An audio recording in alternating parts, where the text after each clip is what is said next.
Good day and Assalamualaikum. This is Junaid M. Saikalabi and I will be discussing about the assistive and technological devices of students who are blind and with low vision.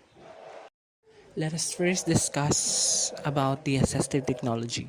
Students with visual impairments face unique challenges in the educational and social environment. Assistive technology is one way of supporting them in that process. Assistive technology refers to a range of tools and devices that allow us students to do work. An assistive technology means any item, piece of equipment, or product system that is used to increase, maintain, and or improve the functional capabilities of individual with disabilities. As we all know that there are actually a lot of people who are suffering from different kinds of disabilities, and one of this is the visual impairments. There are actually 285 million of people in the world who are visually impaired. 246 of them have low vision, and 39 to 46 million and 39 million are blind. So iba yung challenges na pinagdadaanan ng mga taong hindi makakita or partially blind, especially with regards to their educational and social environment. Iba yung paano sila matuto, iba rin yung how they make their everyday life. That is why assistive technology is developed for them in supporting them in that process. So ang assistive technology is this refers to any tools and devices na nakakatulong sa isang estudyante na gumawa ng isang gawain. It means any item, kahit anong kasangkapan, equipment, or product system na nagagamit para mas mapataas, mapanatili, or mas ma-improve yung functional capabilities, yung mga abilidad ng isang individual na mayroong disabilities. Visual impairment. Visual impairment is a term used to describe any kind of visual loss, whether it's someone who cannot see at all or someone who has partial vision loss. Some people are completely blind, but many others have what others called legal blindness. They haven't lost their sight completely, but have lost enough vision that they'd have to stand 20 feet from an object to see it, as well as someone with perfect vision could from 200 feet away. So, ang visual impairment is a term. This is a word used to describe any kind of visual loss.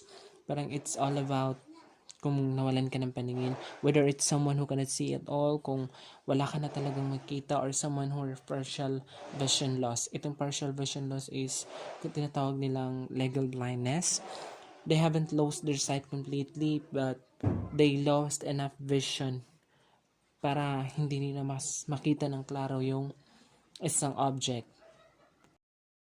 Now let us move on to the different technologies used to teach visually impaired students, or technologies that can be used by students who are blind and with low vision. So there are actually different categories of these technologies. First of this is the auditory access devices.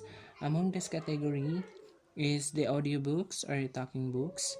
These are generally recorded using human voice and can be accessed through the use of specialized computer software devices or mainstream tools like MP3 players. The various devices allow options and features such as searching and navigating an audio file. It is helpful in reading longer passages, and is pairing books with audio-supported learning is a great strategy to build listening skills. So, ang audiobooks or talking books is parang recorded siya using the voice of a person. Pwede rin siyang ma-access through a specialized computer software. Among this category is yung tinatawag nilang MP3 players.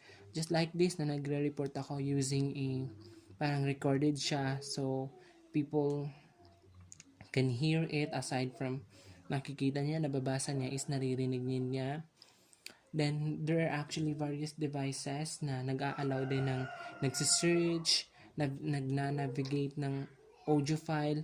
Very helpful siya when it comes to reading na longer passages. Yung mahahabang babasahin is very helpful talaga tong audiobooks and talking books. And then supported learning is a great strategy to build listening skills. This is actually a good way of building your listening skills. Mas na-improve yung listening skills ng isang students when using an audiobooks or talking books. Second is the so-called electronic dictionary with speech. An electronic dictionary with speech may be used by a student who cannot access a print dictionary. It is a handheld and battery operated, standard keyboard with braille and are also speech operated, wherein information is produced in both a spoken and large print format. So, ang electronic dictionary with speech ay pwedeng gamitin ng isang estudyanteng hindi maka-access ng printed na dictionary. Handheld siya and is battery operated. So, baterya ang nagpapagana sa technology na to. Standard keyboard with braille and are also speech operated. So, speech operated din siya. Pwedeng sinasalita niya or pinopronounce niya yung words na yung mga words kung saan ang information daw is produced in both a spoken and large print format. So, nandun na yung spoken. Sinasalita siya and aside from that na yung information is malalaki yung pagka-print para makita ng klaro. Then the next is the talking or large print calculator. These are essential for students in academic classes wherein its function is speaking each entry and result and are capable of performing same as normal calculator. Earphones are available for many models. So, ang calculator na ito is very helpful sa mga students, especially in their academic classes, wherein they will do calculations, and then this kind of assistive technology is very applicable with regards to that. Kasi ang function nito is sinasabi rin nito yung bawat entry at ang magiging resulta ng calculations and is capable of performing same as normal calculator.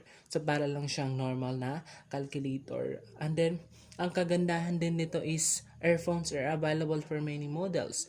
Pwede kang gumamit ng earphones so that you can clearly hear the speaking of this assistive technology. The next one is the screen reading software. With this hardware and software, students are able to access printed material on a computer screen. Students can use the internet, word processing programs, calculators, and access other printed material without having to use the screen. Screen reading software like JAWS reads the information on the computer screen. So parang from the words itself, na it reads information on a computer screen wherein students can also use the internet, the word processing programs, they can also create documents, they can also do calculations using the calculators, and access other printed materials without having to use the screen. So, ang isang example nito is the software JAWS that reads information on the computer screen. The next category for the assistive technology used or can be used by people who are blind or with low vision is the braille technology.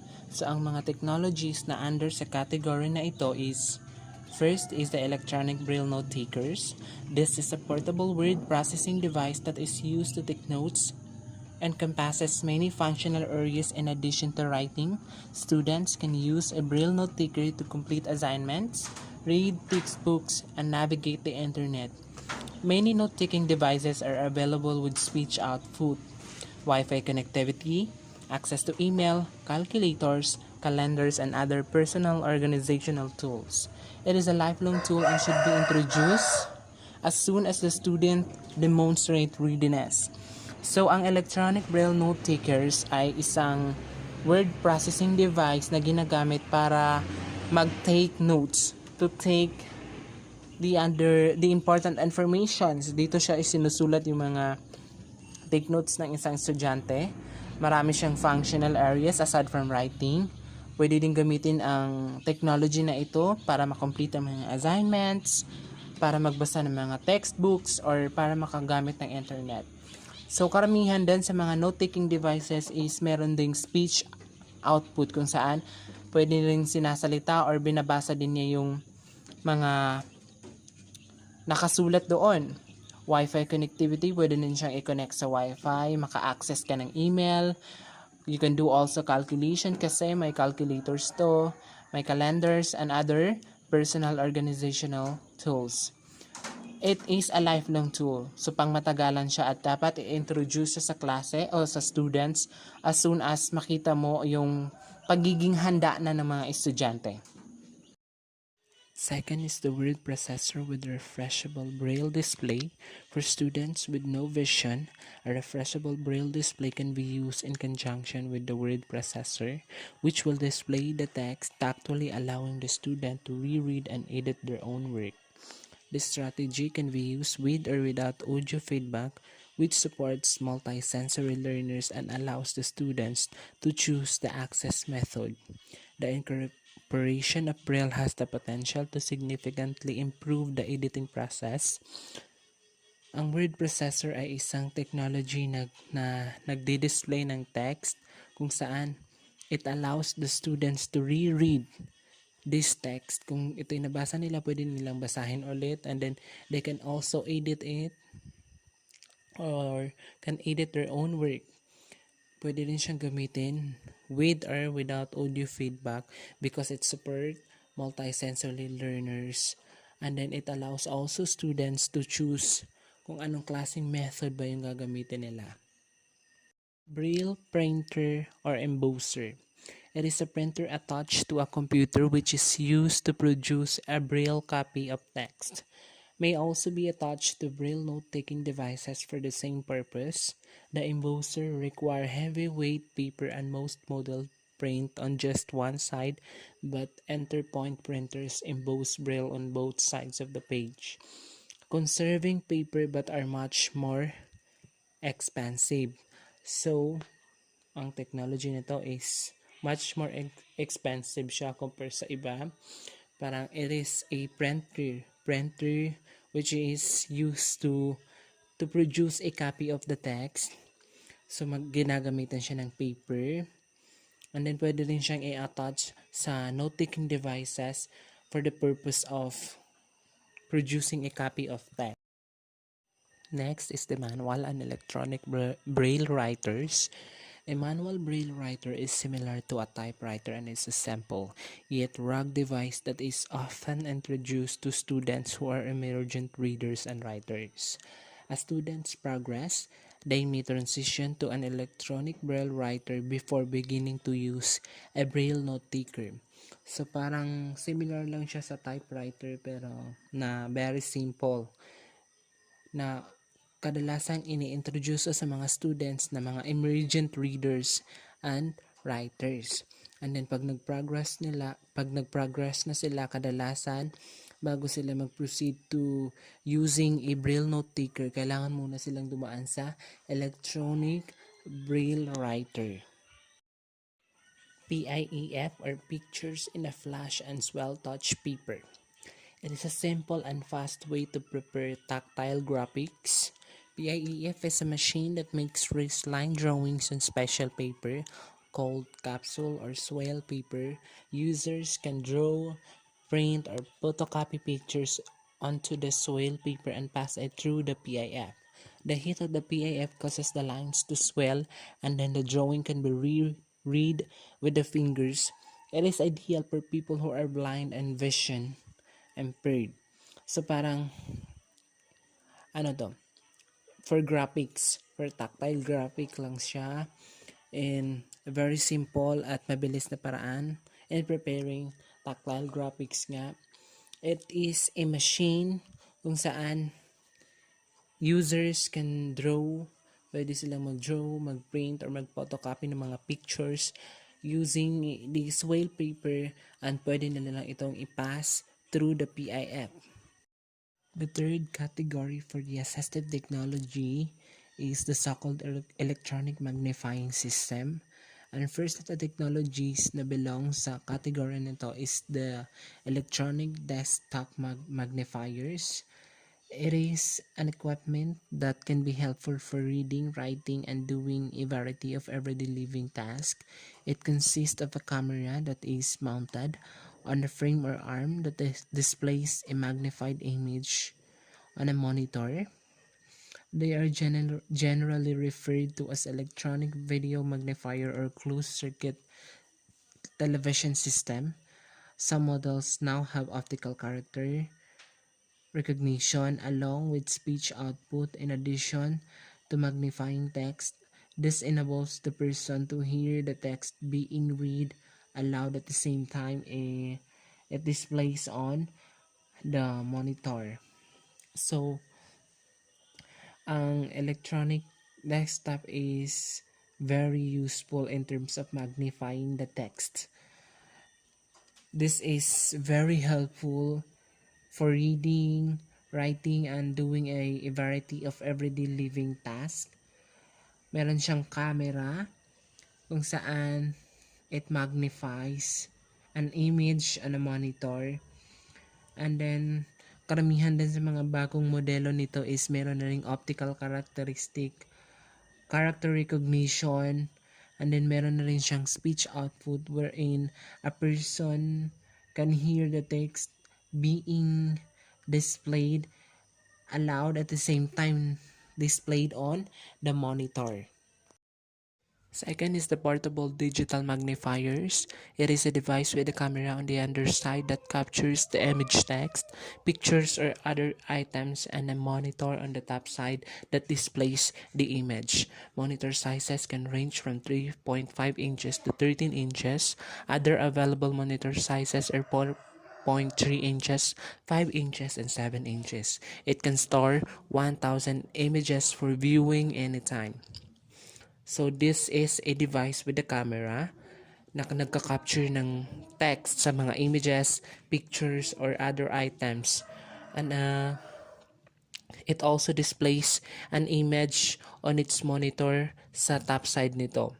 So, may mga ranges din yung sizes ng monitor at mataas yung storage because malaki yung storage because it can store 1,000 images that you can view anytime you wanted. I think that's all for the discussion of the assistive technology for those students who are blind or who are suffering from visual impairments. Pero gusto ko lang sabihin na napakadami actually ng mga assistive technology for them. Pero yun lang yung kinuha kong sources kasi sobra talagang madami. That's all and thank you for listening.